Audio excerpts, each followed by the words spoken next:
Hey guys, welcome back to Magic TV. My name's Craig. It's 9 o'clock, which means it's time for a Katie test. Here's Katie. Hi. How you doing, Katie? You okay? I'm good, thank you. Good stuff. So on my ever-continuing quest to try and figure out what Katie likes and doesn't like about magic, we're back with another Katie test. Now, if you don't know, Katie works in my office. The only time she gets to see magic is when I bring her in here and she has a break from numbers and figures and God knows what else she does in that upstairs office.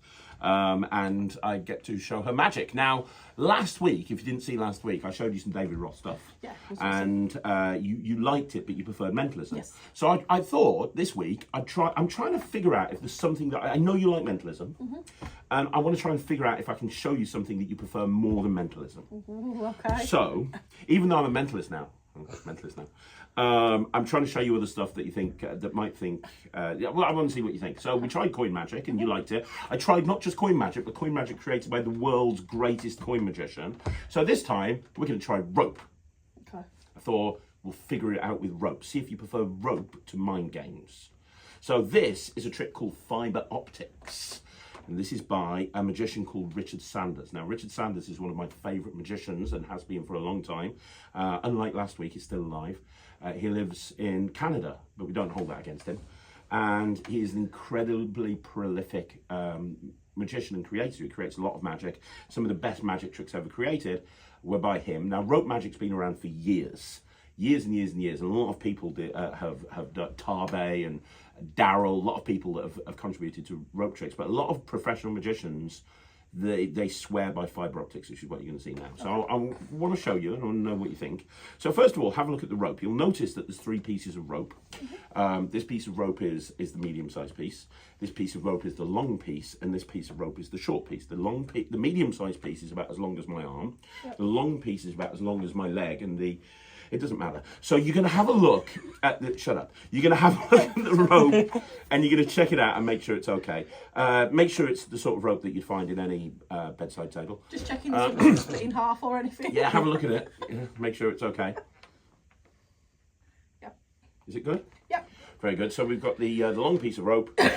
Excuse me. We've got the small piece of rope and we've got the medium-sized piece of rope. Now, I am going to, right now, tell you what I'm going to do before I do it. Very, very simply, 3 pieces of rope examined by you. I'm going to try and create the illusion that all 3 pieces of rope become the same size. So in other words, the long piece is the same size as the medium-sized piece, which is the same size as the short piece. I've told you what's going to happen is when I snap my fingers. You see, when I snap my fingers, I can give the rope a little bit of a pull, and I can actually start to create the illusion that all 3 pieces of rope become exactly the same size. So in other words, this piece, this was the small piece. This piece was the medium-sized piece, and this one, well, you get the idea, they're all the same size. Now, when I do this, people turn around to me and say, Craig, because that's my name, they say, Craig, there's too many pieces of rope. I've only got 2 eyes, you've got 3 pieces of rope, it's not fair. And I understand where they're coming from, so I'm going to get rid of 1 piece of rope. Now, we're just using 2 pieces of rope. Katie, it'll be a lot easier to follow with 2 pieces of rope. So, you watch this piece is piece of rope number 1. Michael can watch this piece of rope over here. That's piece of rope number 2. You see, if I squeeze the rope together, I end up with 1 long piece, which is kind of weird. Let's try that again for you. Now, most of the time, you don't repeat a trick, but I'm going to repeat it again for you now. Now, in order to repeat it again, I've got to cut the rope into 2. In order to do that, I need scissors. I haven't got scissors, but it doesn't matter. I have got Katie. Katie, I'm going to take the middle of the rope, and I'm going to hold it out to you like this, and you're going to karate chop through the rope like that. Have a practice. Chop. That's very good, but chop is not going to cut mustard. I want you to channel your inner Bruce Lee, and I need a hi-ya! I'm not doing the same No, effects. no, you got to do hi-ya. You got no, a little bit louder. Hi-ya! That's much better. Oh my God, goosebumps! Look at this. Well, you can't see, but genuinely, there's goosebumps. If I was a rope, I'd chop in 2. So right here in the middle, you need that. We need a hi-ya. We need a karate chop with the sound effects on the count of 3. 1, 2, 3. Hi-ya! Look at that. Hands like lethal weapons, Katie. That's amazing. Of course, the thing is, it's an illusion. It's not real. They go back together. Now, I'll tell you how it works, because you look confused. It's very, very simple. I'm going to tell you how it works.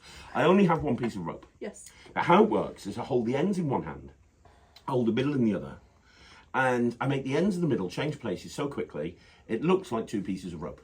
Now, I know you don't believe a word I'm saying, so I'm going to prove it to you. I'm going to make the ends and the middle change places super quickly. Watch the ends, watch the middle. It's going to happen on 3. 1, 2, 3. Thank you. And back again. We'll just do this for the next half an hour. And I'll still be amazed. So good. So good. Now, watch the ends. Watch the ends. You take the first end, you pull it into your hand like this. You pull it all the way into your hand, you squeeze. And when you squeeze, the first end jumps over there. What? You take the second end, you pull that one into your hand, you squeeze tightly, you just do this. Second end jumps over there. When the ends are over there, the middle's over there, the ends of the middle have changed places. Katie, this is getting confusing for me. What about you? I don't really understand this. You lost me 5 minutes ago. The only way we can get this better is if you hold on to the ends. So I'll tell you what, you hold on to the ends, Katie. Hold on to them tightly. Really tight. Now, Katie's going to hold on to the ends. I'm going to hold on to the middle. Katie, look here. Just watch the middle. Katie, watch the middle. Focus on the middle. Focus on the middle. Just the middle, Katie. Listen to the sounds of my voice. I'm going to hypnotise you. Katie, watch the middle. Are you watching the middle, Katie? Watching the middle. No, you've got to keep watching the middle. Are you watching the middle, Katie? Because if you keep watching the middle, you'll miss the moment that the ends drop. The ends have come off. What the hell is going on? This gives a whole new meaning to the words "get your end away." Look, give me. Swore then. I've just got a middle now. What am I going to do? I tell you what, I'll put the ends back on. Katie, you get to decide where. I'm going to run my hand down the rope. Anytime you want to, you say stop. Wherever you say stop, I'll put the ends back. Okay. Anytime you want. Stop. Have you ever helped a magician before? I've tried. Well, you're not helping one right now, to be perfectly honest. Look, I go very quickly. I'm very, very fast. It's why I was single till 30. We'll try again. I'll count to 3. I'll count to 3. I'll start. You say stop. 1, 2. Stop. Now you're being premature. Let's. All right, that's my age now. We'll do it again. I'll do it this way. Anytime you want to, Katie, just say stop. Stop. There, are you sure? Yeah. Okay, so watch this. I'm going to take, just here, yes? Yeah. I'm going to take the ends and I'm going to drape them over the middle. You see that, right? Yep.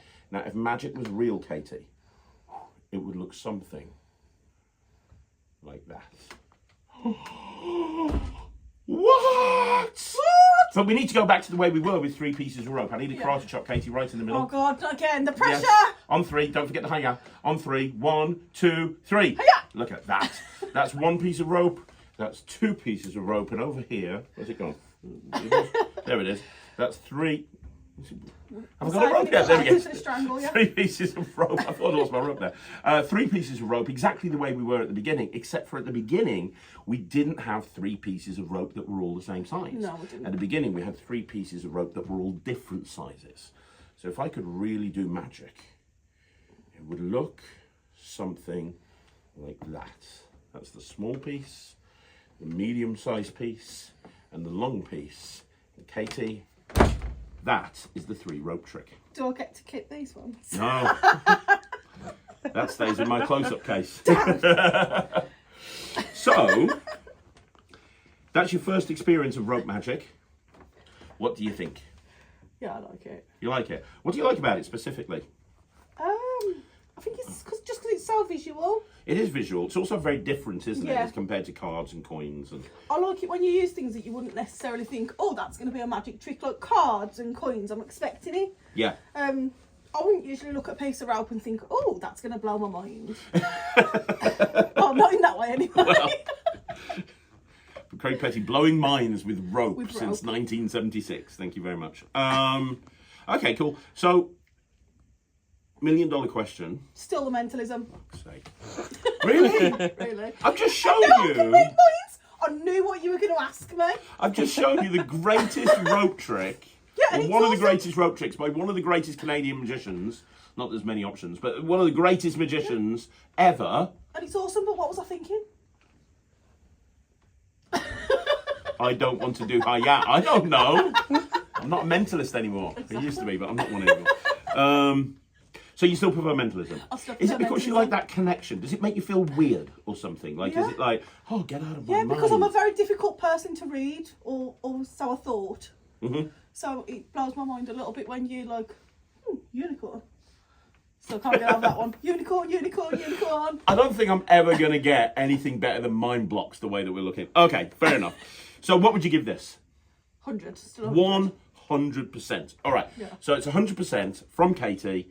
If you want to learn it, it's called Fibre Optics. It's by Richard Sanders. Katie, thank you once again for joining me on the Katie test. I really appreciate it. Thanks. I will continue next week my ongoing mission to try and get Katie to like something else other than mentalism. But we'll see you again. Katie, say bye to everybody. Bye bye. Thanks, everybody. We'll see you again next week.